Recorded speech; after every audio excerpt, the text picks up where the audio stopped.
dia, boa tarde, boa noite a todos os ouvintes do podcast Somos Liverpool. Eu sou o Daniel e esse é o Direto de Liverpool, o quadro em que a gente faz um giro de notícias por tudo o que aconteceu relacionado a Liverpool no noticiário essa semana. Semana pós perda da Supercopa da Inglaterra, da Community Shield para o Crystal Palace, semana de estreia na Premier League. Estou gravando na quinta-feira à noite, então se tudo der certo esse vídeo está saindo aí algumas horas antes do Liverpool estrear na Premier League contra o Bournemouth. Vamos falar disso aqui.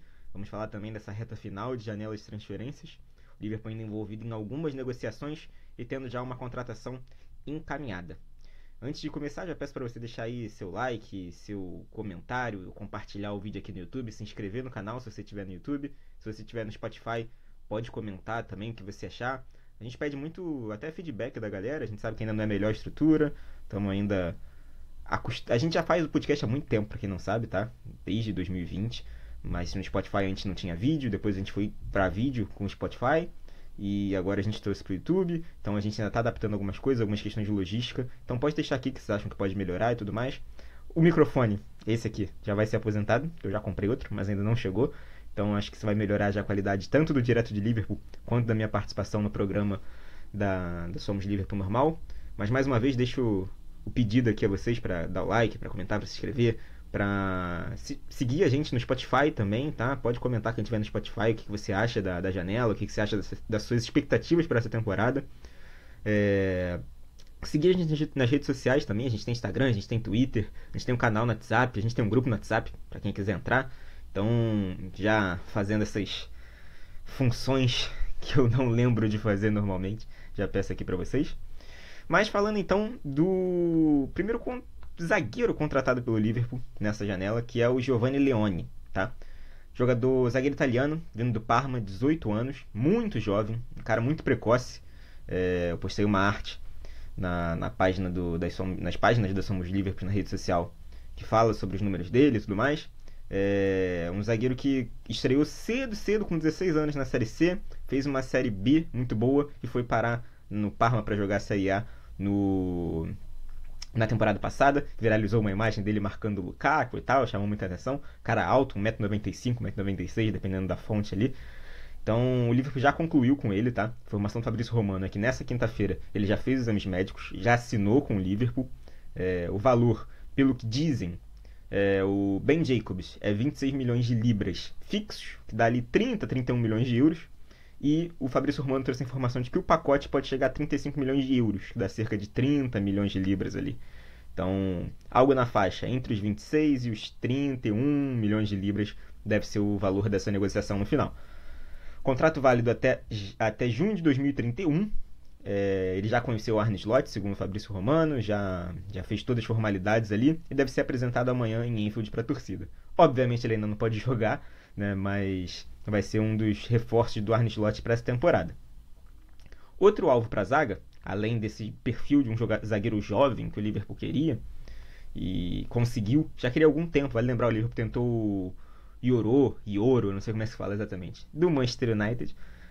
O jogador acabou optando ir para o United porque ele teria mais tempo de jogo, que era até uma das preocupações, pelo que eu vi de muita gente falando, tempo de jogo para ele se desenvolver. Chegaram a especular que o Liverpool podia deixar ele emprestado no Parma, mas Fabrício disse que isso nunca esteve em pauta, que o objetivo dele era ir para o Liverpool. Ele teve interesse da Inter de Milão, do Milan, mas até da Juventus, mas o interesse dele era o Liverpool, e que nunca esteve em pauta ele ser emprestado novamente para outra equipe para ganhar rodagem. Então o Liverpool tentou o Ioro, tentou o Hilsen, que foi para o Real Madrid, zagueiro do Bournemouth, e agora conseguiu o seu zagueiro jovem, esse perfil que eles queriam, que eu creio que seja um cara para ser trabalhado para dar o próximo passo quando o Van Dijk sair do clube. O Van Dijk não está ficando mais novo, infelizmente. Então, acredito que esse perfil jovem seja para ter um impacto a médio e longo prazo. Claro, fortalecer a curto prazo, já que o Liverpool tem uma defesa hoje muito esvaziada com a saída do Quansah, mas também pensando num projeto a médio e longo prazo de um jogador que pode estar no clube por muitos anos. E outro zagueiro aí com perfil mais de impacto imediato, Marc Guéhi, tá? Tiveram muitas notícias ligando o Liverpool ao Guéhi. O Fabrício Romano, inclusive, afirma que já tem um acordo pessoal entre o clube e o jogador. Outras fontes boas, tá? Como o Orstein, falaram que não existe acordo ainda, mas que as coisas estão caminhando. O Orstein chegou a falar que o Liverpool, que ele acreditava que o que a decisão pro Guerri era complicada, porque é um ano de Copa do Mundo. Ele vindo pro Liverpool, ele pode perder espaço, por exemplo, na seleção inglesa, porque se ele for reserva do Konaté, tem menos tempo de jogo do que no Palace. E ele tá numa situação confortável. Ele não quer, pelo que dizem, se sair mal com a torcida do Palace, até porque já tem a possibilidade dele sair de graça do clube. Mas o Steve Parish, depois do título da Supercopa da Inglaterra, do Palace, disse que meio que abriu as portas para uma saída do Guerri, que a situação tinha que ser resolvida, que ou ele renovava ou eles iam buscar uma venda, porque perder de graça era complicado. Então, é uma situação em que o Guerri, diferente do Isaac, não está forçando, ele está mais esperando. O próprio Liverpool está numa situação em que ele trouxe um zagueiro para agora, para cobrir o espaço do Quansah. Então, ele tem um backup imediato para a zaga novamente. O Gomes já voltou a treinar também. Então, o Liverpool talvez fique um pouco mais tranquilo para, caso o Palace não queira vender ou bata o pé no preço, o Liverpool espera e pode pegar o jogador de graça no próximo verão. Mesmo até pensando numa possível saída do Konaté para o Real Madrid de graça, o Liverpool podia pegar uma reposição ainda de graça.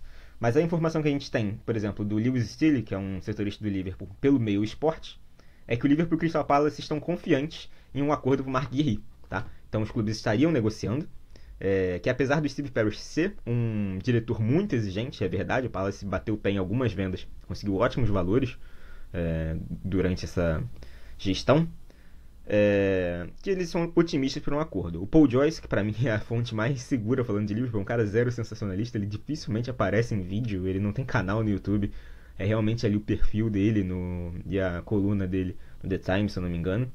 E ele fala que as conversas entre o Liverpool e o Crystal Palace estão em andamento, que o Crystal Palace está ciente do desejo do jogador de se juntar aos campeões da Premier League. Ou seja, o jogador quer vir. É uma questão do Liverpool e do Palace chegarem a um meio termo em relação a valores, tá? Lembrando, jogador de seleção inglesa, capitão do Crystal Palace, base do Chelsea, uma base que revelou muitos jogadores de defesa nos últimos anos. É um cara muito bem conceituado dentro da Premier League, home ground. Então é uma negociação complicada, mas pode ser uma oportunidade do Liverpool pegar um jogador que há uma temporada atrás estavam pedindo 70 milhões por um valor de 30, 35 milhões, pelo que se especula. E o Slot foi perguntado sobre o Guerri na coletiva hoje. E aí eu vou pegar aqui as aspas exatas dele. Ele foi perguntado do Leone, falou que estava em negociação e tudo mais. E para falar do Guerri, ele fala: o outro, ou seja, o Guerri, é a mesma resposta que eu sempre dou. Posso falar mais? Não. Ele não é nosso jogador. Infelizmente, ele era o capitão do time contra o qual perdemos. Se você quiser falar sobre ele, vá até Glasner e o Palace e pergunte a eles. Ou seja, Glasner, para quem não sabe, é o técnico do Crystal Palace, deu aquela desconversada que é comum do Arne Slot. Ele não fala de transferência, quase nenhum técnico vai ficar falando do jogador enquanto ele ainda está no clube adversário, é até um pouco desrespeitoso. Falando em técnico e jogador, a principal novela da janela de transferências, de longe, que eu já fiz uns 4, 5, 6 programas em que eu cito ele, Alexander Isak. O Ed Howe foi perguntado também na coletiva pré-Premier League, estreia na Premier League, e ele fala que tem pouco tempo para substituí-lo. O problema é que não perdemos apenas o Alex, o Isak, mas também Callum Wilson, da temporada passada. Então, definitivamente, estamos procurando comprar. Aí ele fala: sim, atualmente estamos sem um grande jogador, mas ainda não sabemos como essa situação vai mudar. Todos aqui estão totalmente comprometidos, e isso é ótimo. E aí a gente tem a informação do Fabrício Romano de que o Isak não quer jogar nem contra o Aston Villa, muito menos contra o Liverpool. E o Craig Hope, que é setorista e torcedor do Newcastle, tem dado ótimas informações em relação a essa negociação, fala que o Isak está de greve no Newcastle. Ele tem se recusado a jogar, não tem treinado. Ele fala que não houve multa por parte do Newcastle, o clube continua pagando ali integralmente seu salário de 140 mil libras semanais, mas que isso poderia mudar caso ele se recuse a jogar uma partida oficial, que vai ser o caso contra o Aston Villa. Ele não está nem treinando, obviamente não existe nem que ele queira, ele vai ser relacionado agora e jogar. Ele destaca que essa postura do Isak não era o que gostariam internamente os dirigentes e o próprio Ed Howe, mas que é uma postura que ele vai manter enquanto a janela de transferência estiver aberta, por instrução, segundo ele, do seu agente Vlado Lemirk. Por quê? Ele cruzou essa linha, tá? Ele forçou essa barra, porque eles temem que, se ele entrar em campo, se ele jogar pelo Newcastle, se ele estivesse treinando e jogando os amistosos, o Newcastle podia recuar na sua busca por um substituto. Porque o Isak está jogando, o Isak está entregando, Então por que o Newcastle vai ficar correndo igual um desesperado atrás de um substituto? Principalmente depois de tantos nãos. Vale lembrar, João Pedro, Ekitike, Seisco, muitos jogadores recusaram o Newcastle. O próprio Ekitike, no caso, o Liverpool, antes de fazer a proposta para Ekitike, pergunta ao Newcastle se o Isaac não estava à disposição. Pelo menos foi o que foi dito. E o Newcastle disse que não. E o Liverpool foi e contratou o Ekitike. E agora está tentando contratar o Isaac também. Então a gente já falou disso. A situação é essa. E o que o Craig Hope traz de novidade é que um cenário que não estava em pauta há algumas semanas é que o Newcastle topasse liberar o Isaac depois de ter contratado um substituto e não dois. Por que se fala isso? Por muito tempo falou, o Newcastle precisa achar substituto. E esse substituto, entendia-se, era um jogador top de ataque, como era o Chesco, e um cara para cobrir o Callum Wilson, que era o Issa, por exemplo, do Brentford. Mas, pelo que o Craig Hope traz aqui de informação, teria mudado essa postura caso eles conseguissem, por exemplo, fechar com o Issa, talvez já topassem liberar o Isaac pelo valor, óbvio valor que eles quisessem, não era por qualquer valor, mas topavam negociar o Isaac e até podiam improvisar ali o Gordon e o Issa como uma dupla de ataque, tá?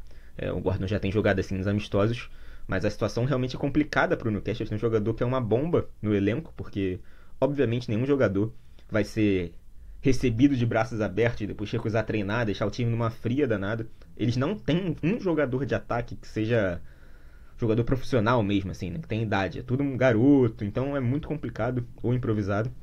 O Ancelotti foi perguntado sobre o poderio de ataque dele ali, né? Sobre as opções de ataque dele na coletiva.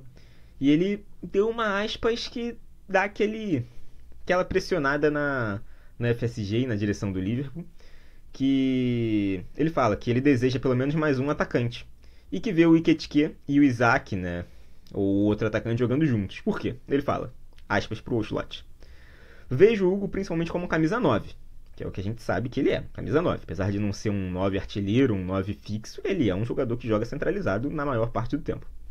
Mas ele fala, vejo ele como um camisa 9, que também pode jogar pela esquerda ou junto com outro camisa 9. Precisamos ter pelo menos mais um atacante.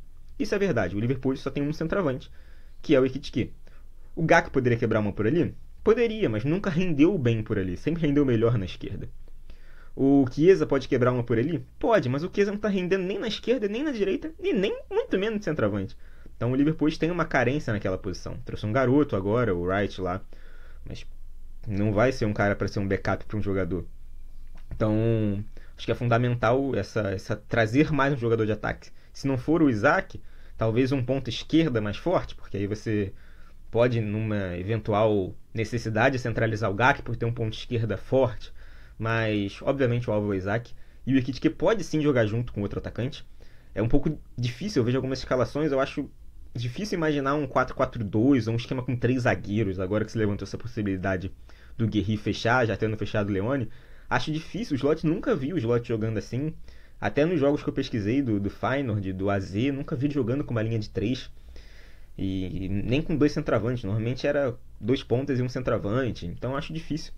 Mas talvez ele possa quebrar ali pela esquerda, ser um backup do Isaac. O Liverpool vai ter muitos jogos para jogar, né? Porque tem Champions League, tem Copa da Liga, tem FA Cup, tem Premier League. Vai ter muito jogo grande também com essa fase de liga. Então você pode rodar os dois. O Isaac sempre tem alguns problemas físicos. Então você pode ir revezando. Seria interessante, óbvio, ter os dois. E até você pode ter o Ekitike jogando na esquerda. Mas acho que mudar a formação sem ter feito isso em nenhum momento na pré-temporada, acho difícil.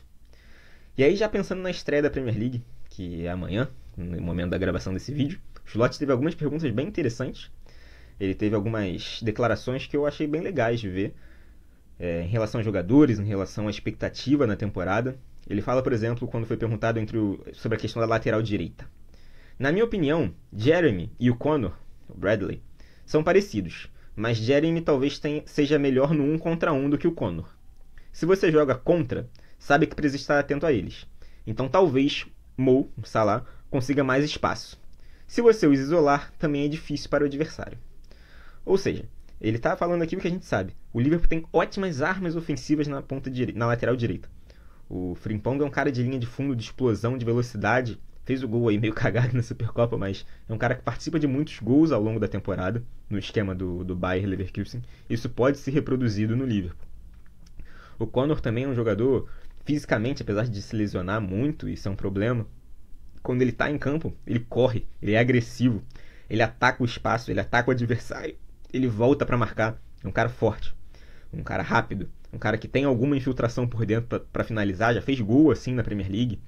Então são armas que podem, se quando der o link com o Salah, que eu acho que isso ainda falta, é uma mudança de estilo em relação ao Arnold muito grande, por exemplo, o Frimpong, porque o Arnold é um cara, era um meia na lateral. O Frimpong é um ponta na lateral, é diferente. O Frimpong é um cara de chegar à linha de fundo com velocidade, cruzar a bola para trás, de aparecer para fazer um gol, para chutar. Não é um cara que vai dar aquele passe que quebra linhas maravilhosas. Ele pode acertar um cruzamento? Pode, já fez isso na pré-temporada. Ele é um cara que tem um passe legal? Pode dar assistência? Pode, mas é um perfil diferente do Arnold. Então achei bem legal essa resposta dele. Além disso, outra dúvida que a gente tinha, né, ele foi perguntado se o Szoboszlai era um meia ou um volante. Isso é relevante, porque o Szoboszlai, em tese, perderia espaço com a chegada do Wirtz. Você não contrata o Wirtz por 120 milhões, foi o que eu falei na época que foi contratado, para jogar ele na ponta esquerda. Que ele não é ponta esquerda. Ele pode fazer isso eventualmente? Pode. Mas ele não vai jogar a maior parte da temporada na ponta esquerda. Você não contrata um cara desse para adaptar ele em outra função. Quando você contrata um cara desse, você encaixa ele no teu time e adapta o que precisar ao redor dele. Então ele fala, né, que o Szoboszlai ele tem qualidade em ambas as funções, ou seja, como volante ou jogando mais avançado, e pode melhorar em ambas. Você não encontrará muitos meio-campistas melhores do que ele em termos de pressão. Ele teve uma pré-temporada muito boa. E isso é algo que eu sempre destacava no podcast.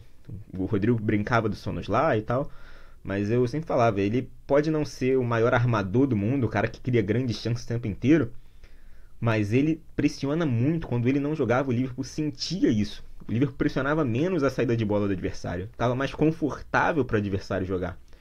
E ele é um cara interessante, ele cai para ponta. Ele consegue fazer um meia esquerda. Ele consegue fazer até um meia direita. Ele consegue jogar como um 10, ele consegue jogar como um 8. E ele fez uma boa pré-temporada. Acho que no segundo tempo contra o Palace ele deu uma quedinha. Deu algumas bobeiras em saída de bola. Mas não era dele, ele não tinha um primeiro volante do lado. Então... o Slot até falou isso sobre o Jones, que ele fala que para ele a melhor posição do Jones é segundo volante. Ele tendo um primeiro volante do lado, isso favorece, né? Jogando com um primeiro volante. Então é o mesmo caso para mim dos dois, assim, nesse sentido. Eles podem fazer um segundo volante, pode ser um camisa 8, nosso camisa 8, né? Do padrão brasileiro aqui de numeração. Sim, mas eles precisam de um 5, nosso, ou um 6 em inglês, né? Um cara para ficar ali na frente da área, para dar maior fisicalidade. Então acho que essa é uma resposta bem interessante. Acho que o Szoboszlai vai ainda ter um papel muito importante. Se em alguns jogos ele não for titular, porque ele vai estar competindo com o McAllister e com o Wirtz. São dois jogadores, excepcionais. Mas acho que ele ainda vai ter muito espaço. E nem duvido que ele possa acabar fazendo uma ponta esquerda, chegar o Isaac, que o Liverpool só vai ter o Gakpo e o Ngumorra de opções. Nem duvido que ele não possa parar jogando lá na esquerda, tá? Chegou a jogar de falso 9 em alguns momentos na temporada passada. Então é um cara muito versátil que o Slot vai saber usar muito bem, pelo visto. Acho que ele ainda vai continuar sendo uma figurinha aí nas escalações em vários momentos, seja em diferentes posições. Isso é bem legal. E aí falando sobre as expectativas na pré-temporada. Ele fala que o Liverpool está definitivamente pronto para o início da Liga. Estamos prontos. No domingo passado, as chances que sofremos foram principalmente porque perdemos a bola no meio de campo. E eles conseguiram nos contra-atacar. O padrão aqui é 10 de 10. Fazer as coisas bem não é o suficiente. Temos que ir um passo além em certos aspectos. Que é uma clara crítica ao segundo tempo do time. O time cai de produção no meio de campo, sente a ausência do Gravenberch, o McAllister entra sem ritmo, o Gakpo perde aquela bola boba no meio de campo que resulta no gol, no segundo gol do Palace, mas não só isso, o Szoboszlai erra na saída de bola, o Jones erra na saída de bola, e o Liverpool acaba ficando vulnerável a essa transição do Palace, que é um time que faz isso muito bem. Então tem muito do mérito do Glasner também. Mas ele destaca como que isso foi fundamental e que eles precisam melhorar nisso. Além disso, perguntaram sobre a questão do entrosamento. O Liverpool mudou muitas peças, está trazendo muitos jogadores titulares, né? Você imaginar Frimpong, Kerkez, o Wirtz e o Ekitike, ou o Isaac, caso cheguem, ou o Ekitike e Isaac, 5 jogadores, é meio time quase sendo mudado. Então, óbvio que o time sente um pouco isso. E ele fala, acho que agora podemos precisar de mais tempo do que na temporada passada. Porque o técnico mudou na temporada passada. Mas os jogadores permaneceram os mesmos. E já disse isso muitas vezes. O estilo de jogo entre mim e o Jürgen não é tão diferente a ponto de levar anos para eles se adaptarem. Ou seja, é aquilo que a gente já falou. Tinha similaridades entre o Slot e o Klopp. A própria sucessão foi escolhida com base nisso, nas similaridades. Você não queria romper com tudo que o Klopp tinha feito. Ele, claro, tem seu perfil um pouco diferente, controla mais um jogo, Ainda é um jogo um pouco menos transição rápida, um pouco mais calma, vamos controlar o jogo. Mas é um esquema, como eu falo, o time era o mesmo. Então era só se adaptar às ideias dele, que não eram muito incompatíveis com a do Klopp. Não era uma quebra de modelo. Então era muito mais fácil você assimilar essas ideias. E agora ele fala: agora os jogadores precisam adaptar uns aos outros. E também contratamos perfis diferentes. Não podemos comparar Florian Wirtz com nenhum jogador que temos.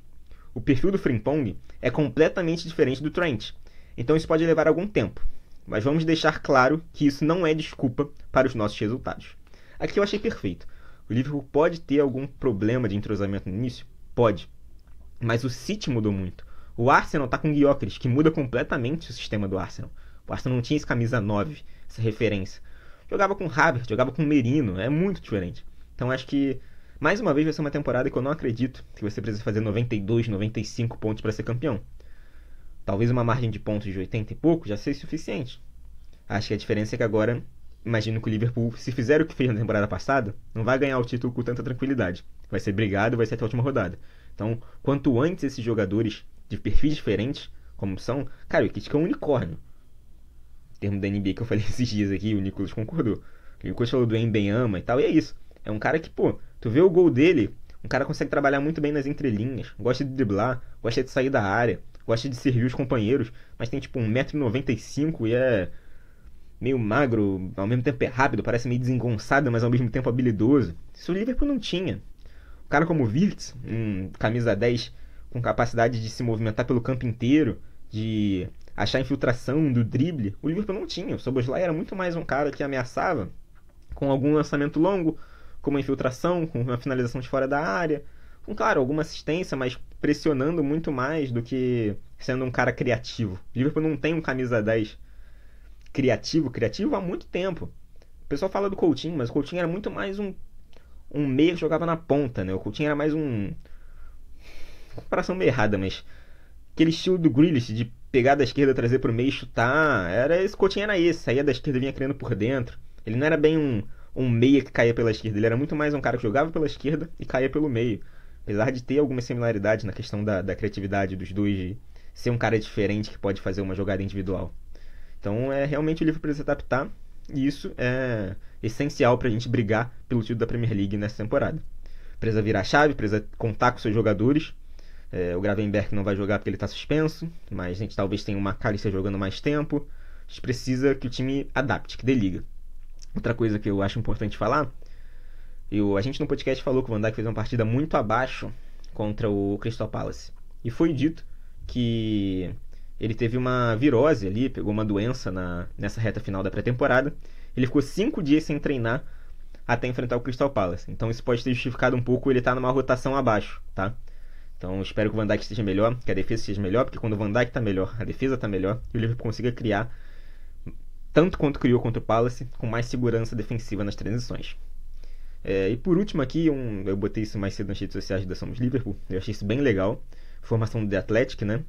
De que o Chelsea e os jogadores do Chelsea concordaram em doar uma parte do bônus de 15,5 milhões de dólares que os jogadores do clube receberam pela campanha pelo título da Copa do Mundo de Clubes da FIFA. Isso daria mais ou menos 500 mil dólares por jogador à família do Diogo Jota e do André Silva, né? Após a morte dos dois no acidente de carro trágica. Muito legal, não tinha nenhuma obrigação do Chelsea, não tinha nenhuma obrigação de nenhum jogador fazer isso. Claro, a gente sabe que tinham portugueses no elenco do Chelsea. Agora desapareceu o nome.